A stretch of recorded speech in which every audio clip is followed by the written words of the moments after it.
Thank you for joining me today to talk about preventing and handling employee theft.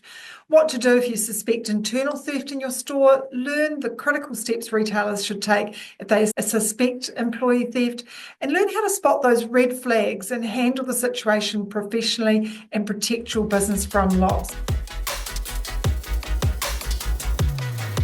Kia ora, I'm Carolyn Young, Chief Executive of Retail NZ. I'm joined today by Yevgenya Chityan, who is HR and Business Advisor here at Retail NZ. Kia ora, Yev.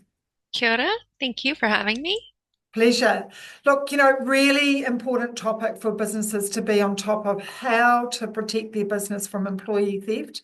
And we're not saying it happens to everyone, but what we're saying is it's best to be prepared and think about what are the steps that you need to do to prevent it and what do you do if it does happen in your business.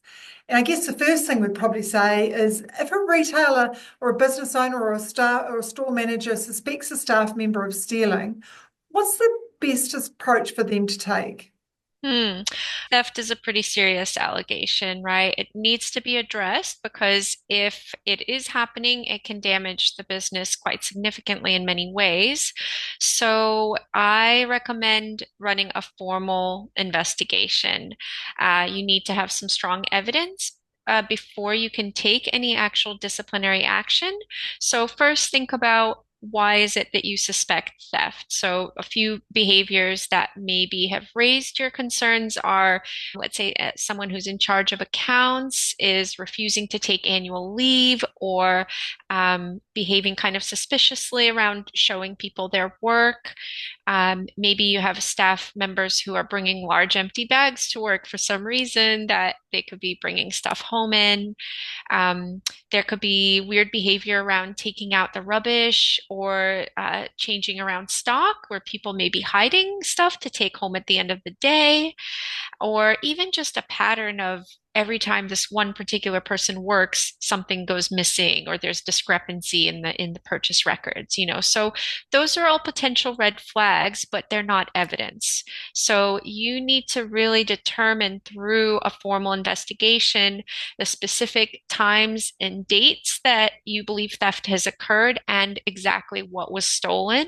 Um, the value of what was taken, whether it was actual funds or products, check camera footage, check the purchase records in your systems that you use, invoices, whatever systems that you use, check those, check the stock take against purchase and sales records, and even potentially interview other staff who may have been witness to the incident. Now, if you are investigating an employee, you're going to probably want to invite them to an investigation meeting so that you can also ask them some direct questions. And you may consider actually suspending them while you investigate, because if they're aware, they could potentially try to cover up their tracks. So just the key thing is that if before taking any disciplinary action, you need to make sure you have some evidence and you still need to follow a fair process, even if you have solid concrete evidence that theft definitely occurred. Great advice. And I think, really thinking about what are some of those flags. Sometimes your gut really tells you that there's something not quite right. And then it's following that through and gathering that evidence. And I think to what you said at the start there was that, if somebody's not taking leave or they're, not wanting to do certain things or they want to control a whole lot of things, sometimes there's something behind that. And so it's really about investigating some of those things and gathering that information. Yeah, So, yeah. yeah, tell me, when would it be appropriate to involve the police? Hmm. Well, obviously, it really depends on the situation. So, a few different factors I would consider as a business owner was what's being stolen. Is it product? Is there transfers happening that are unaccounted for? Is it another type of theft? Like, people just giving free stuff away or giving discounts to their friends, which of course also is theft from the business. Also, you want to think about how much is missing. Was it like a few dollars worth, or are we talking about thousands of dollars? Is it happening frequently and repeatedly, or was it just a one-time thing? And even consider if you have addressed it with the employee, if you've conducted a disciplinary process, what did they say about it? What was their explanation? All these different things can potentially inform your decision whether or not to contact the police or no. Ultimately, it's going to be a matter of how much impact there was to the business and how much damage has been done. And ultimately, if you have proof and evidence that someone has stolen something, whether they're a staff member or a customer, we do always recommend that you go to the police if you have that evidence. Gathering and understanding the size of retail theft is really important, and we can only really do that if it's reported to the police. And they'll also advise you if you've got enough evidence. So I think that's a really important step. Yep. So when we think a little bit about preventing, staff theft, what sort of training and policy should be in place so that retailers can prevent theft and make sure that staff are aware of what their expectations are and what they can and can't do? For example, you mentioned giving discounts to friends and things like that. How would they set those parameters so that staff are really aware? Sure. So, firstly, when it comes to policies, I would start right at the beginning, even during the recruitment process, right? Have a policy of checking criminal records and or asking prospective employees, have they ever been convicted of theft, fraud, or anything relevant? Because, yeah, they might lie to you or it might be clean slated, but by raising it right in the beginning, you're kind of alerting them already right from the get-go that this is something that you're conscious of, you're paying attention. Now, having policies in place is really important. So you want to have either in your house rules, employment agreements, or code of conduct, a list of what is considered as misconduct and serious misconduct.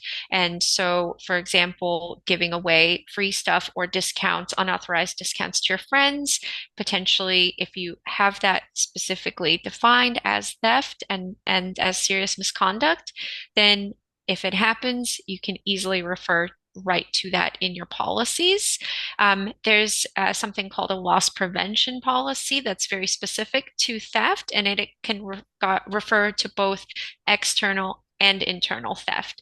So that should include things that employees should watch out for, both with customers and with their colleagues. What are the steps that they need to take if they suspect that theft is happening?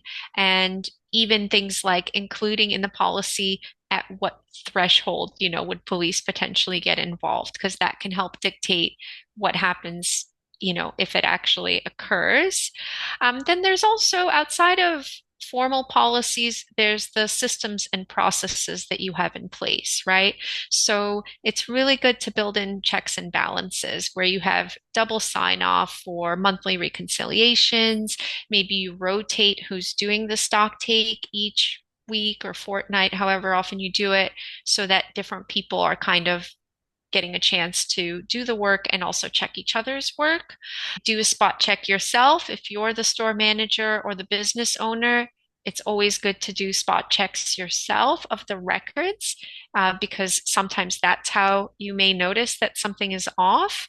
And through all of that, through both providing access to the policies, training employees on those policies, and employing other methods, through your processes and procedures, again, it's creating that awareness in your staff of not only what to do and not to do, but also the fact that you're paying attention, that you're going to be on top of it.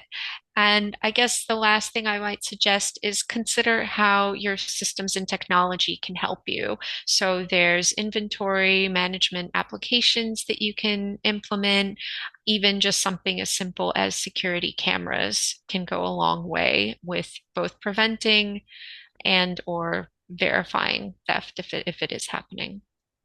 And ensuring that they're working, that they're accurate, and that they've been saved and backed up, right? So if you need to go back to them later to check on other instances, that you can do that. So it's also help with external theft from customers as well. Yeah, I was just thinking a little bit about, wide range of people and from your staff may pick up that they think something's not quite right.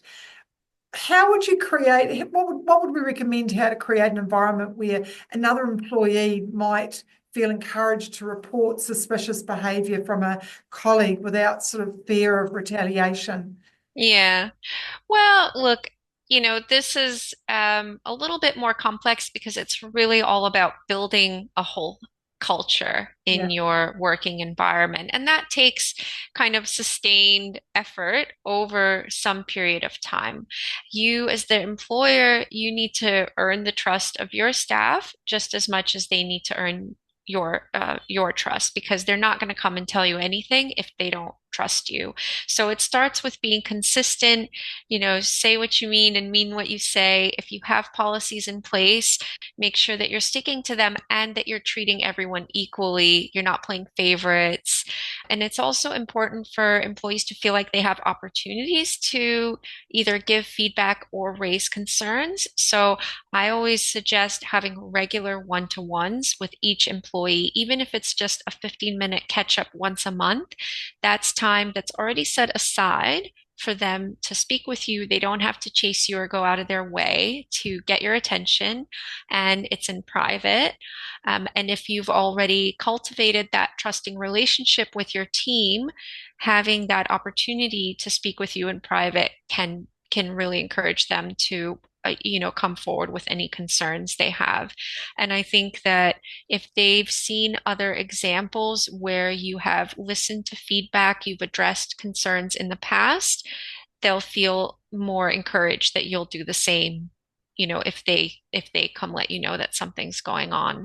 Because ultimately, when you are creating that kind of positive environment and culture with your staff, you want them to all feel like they're part of the business. And so if one of them steals, it affects everyone.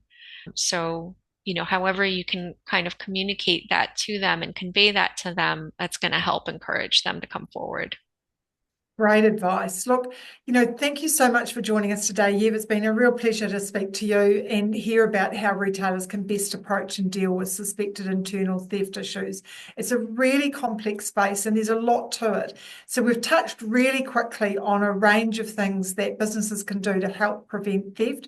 But don't forget to get in touch with Retail NZ for further advice. If you've got a situation at hand, we can give you that advice for that set of circumstances that you've got. So thanks again, Yev. It's really been great having you on board. Thank you. So I hope you enjoyed this episode. Visit our website for a loss prevention policy template to download, which is free for all our Retail NZ members. This was part of our Empowering Retail series, your go-to resource for short, actionable insights designed to take your retail business to the next level. Ka kite noa. Bye for now. Kia ora.